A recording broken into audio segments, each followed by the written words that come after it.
dengan hasil observasi analisis struktur PT Bela Bakti Sejahtera.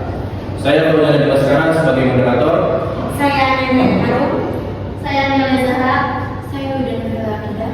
Saya Nindra Aliani. Saya Pipa. Baik, kita langsung ke materi. Materi pertama ada mengenai deskripsi singkat PT BBS yang dibacakan oleh Agnia Aulia Zahra. PT Pilar Bakti Sejahtera atau PBS merupakan perusahaan penyedia jasa tenaga kerja profesional yang berdiri pada tahun 2019 dan berlokasi di Karawang, Jawa Barat. Perusahaan ini bergerak di bidang pengelolaan serta penyediaan sumber daya manusia untuk berbagai sektor usaha. Layanan yang ditawarkan meliputi jasa keamanan, cleaning service, driver, gardening, hingga tenaga kerja bolongan dan harian lepas. PT PBS berperan sebagai mitra strategis bagi perusahaan klien dalam membangun sistem SDM yang produktif, profesional, dan efisien. Setiap tenaga kerja yang disalurkan telah melalui proses rekrutmen, pelatihan, dan pembinaan yang dipandu oleh instruktur berpengalaman. PT PBS juga memiliki komitmen tinggi terhadap profesionalisme, mutu, dan integritas kerja. Hal ini tercermin dalam visi perusahaan, yaitu menjadi perusahaan pengelola dan pengolah tenaga kerja sumber daya manusia yang terbaik, unggul, profesional, dan terpercaya. Selanjutnya ada struktur organisasi yang dibacakan oleh Latifah.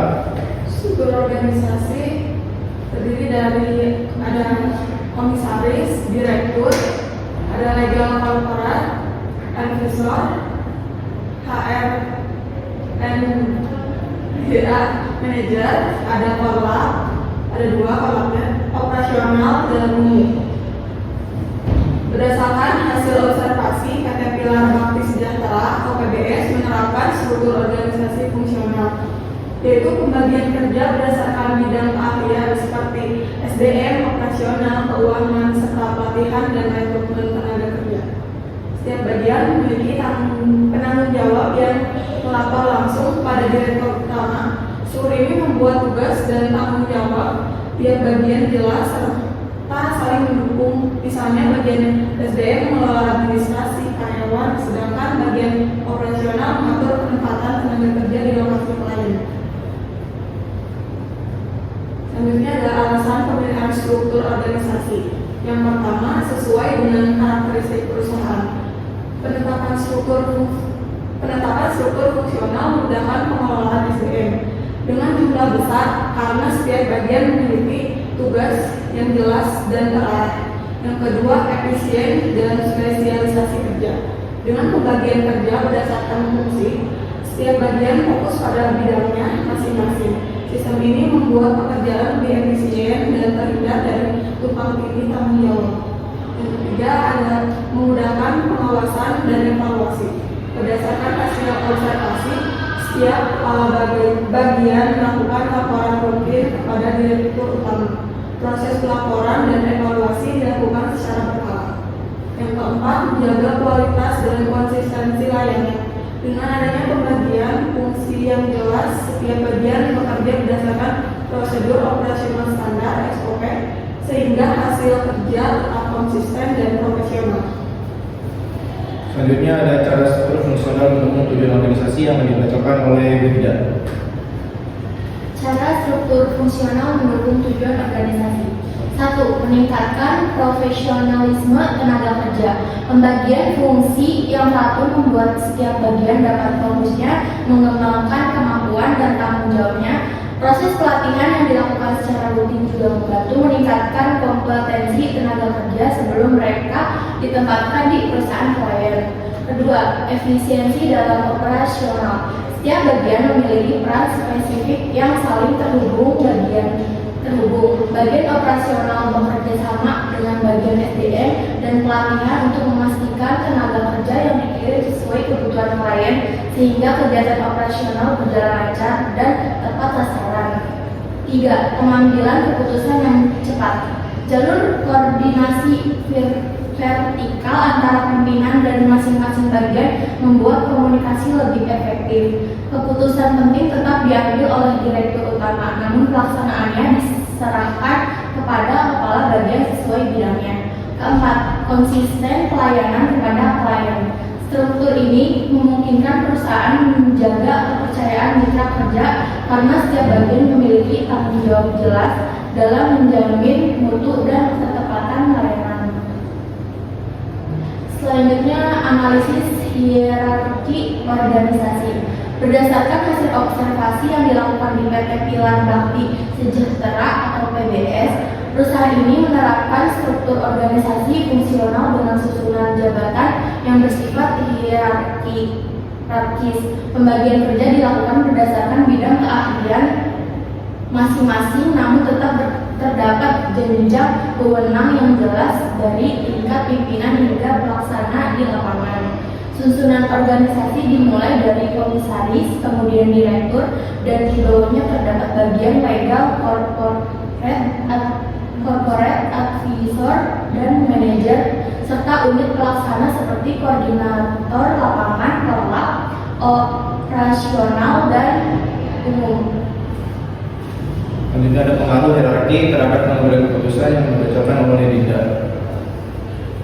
Dalam pengambilan keputusan, hierarki ini beroperasi secara top-down dan berjenjang. Pimpinan tertinggi yaitu komisaris dan direktur menjadi penentu arah dan pegangan otoritas terakhir atas semua keputusan strategis, mulai dari kebijakan umum hingga urusan operasional penting. Sistem yang berjenjang ini di mana setiap keputusan harus melalui tahapan persetujuan dari pelaksana, manajer, direktur, hingga komisaris, memastikan keputusan yang diambil menjadi terkontrol, matang, dan sesuai dengan kebijakan perusahaan meskipun prosesnya mungkin memerlukan waktu.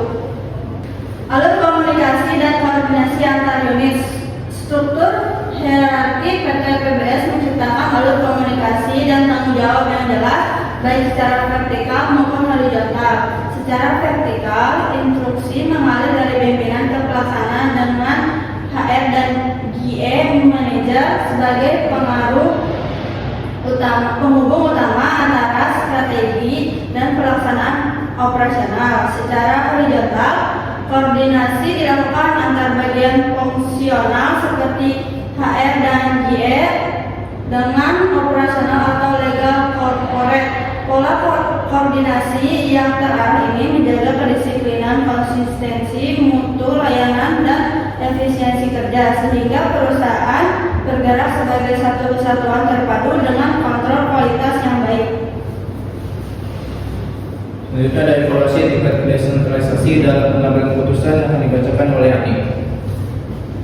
Evaluasi tingkat desentralisasi dalam pengambilan keputusan dalam penerapan sistem manajemennya, PT Pilar Bakti Sejahtera atau PBS memiliki pola pengambilan keputusan yang cenderung bersifat sentralisasi, di mana sebagian besar keputusan penting berada di bawah kewenangan pimpinan puncak, yaitu direktur dan komisaris.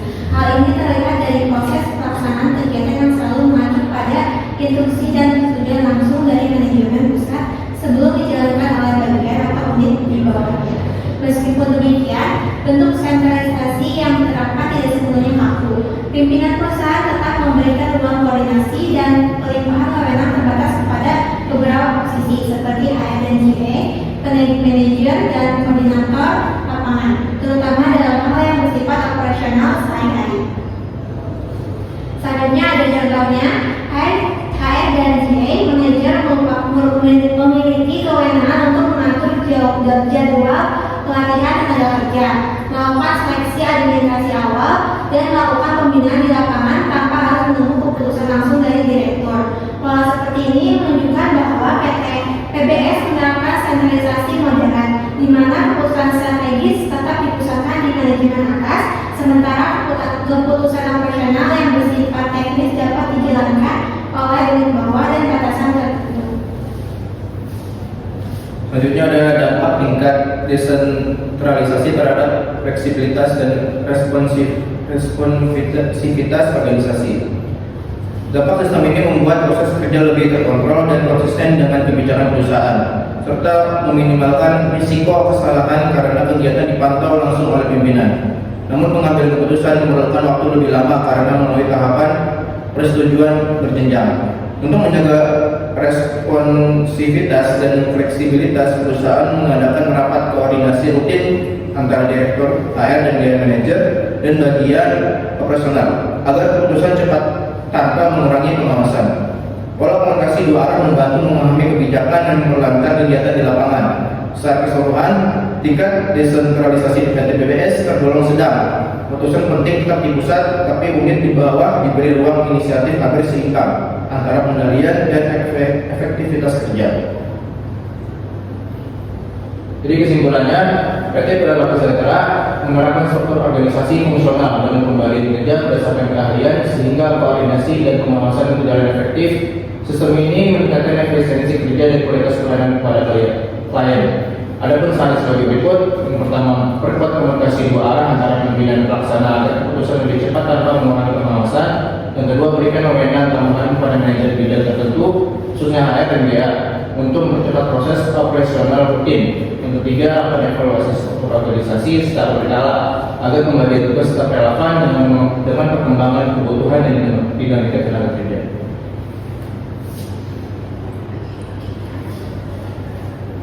Selanjutnya ada foto dokumentasi selama observasi.